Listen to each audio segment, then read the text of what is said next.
Galactic 44 comes in a case like so. Here is the sucker. I got this one, again in Murray, has the blue face here. Now, the interesting thing about this watch, and this is kind of why I bought it, is if you can see here, 302 out of 500. So it's made in the US. It's a special edition Breitling for USA. So the reason why I feel like this would be a good purchase is because A, it was only like, I don't know, $7,000. There might have been a sale, if I remember correctly, so like $1,000 off or something like that. It is obviously fully automatic. The one thing I will say right off the bat, I have had issues when, and they've resolved themselves. You know, that's how you wind it, but they've resolved themselves completely. But when I go to change the date, sometimes it will actually get stuck. It's very interesting. Right now it seems to be working okay.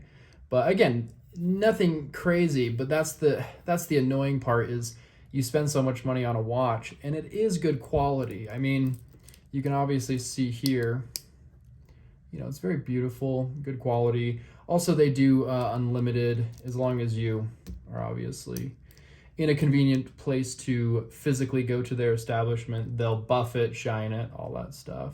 But you know what would be sweet though, is to have this watch with a kind of brown or probably black, I don't know, it has to complement the blue, but brown or black with white stitching, and then it has the metal clasp. It would be a little bit more business savvy. I feel like this one is, you know, very flashy, but I do get a lot of compliments on this watch. And overall, I have a ton of watches, and overall, this is obviously one of my favorites. You know, very clean in terms of how it looks up close, the actual second hand, how it, you know, swiftly glides across there. But overall, this is probably, you know, one of my most worn watches.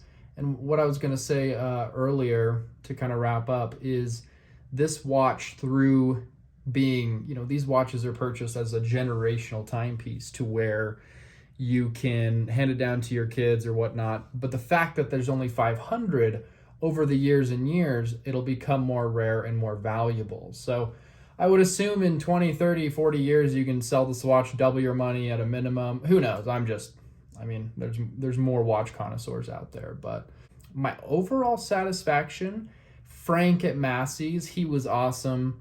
10 out of 10 for his customer service, just being cool. And every time I go there, he takes care of me. First thing, the pro is it comes in nice leather. Probably not hand stitched. Nope, not hand stitched, but that would have been cool. I want to go over the warranty, which is what it looks like when you buy an authentic one.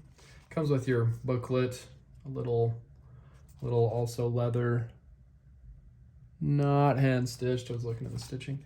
But this is interesting.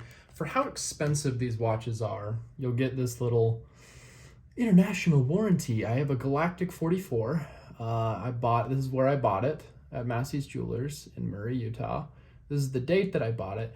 And this right here, I mean, for how expensive these things are, it's very interesting that it only comes with a 2-year warranty. Like, what watch is going to have issues in the first two years? I mean, if you're buying a watch above $5,000, I feel like you should have a warranty that's, I don't know, 5 years at least.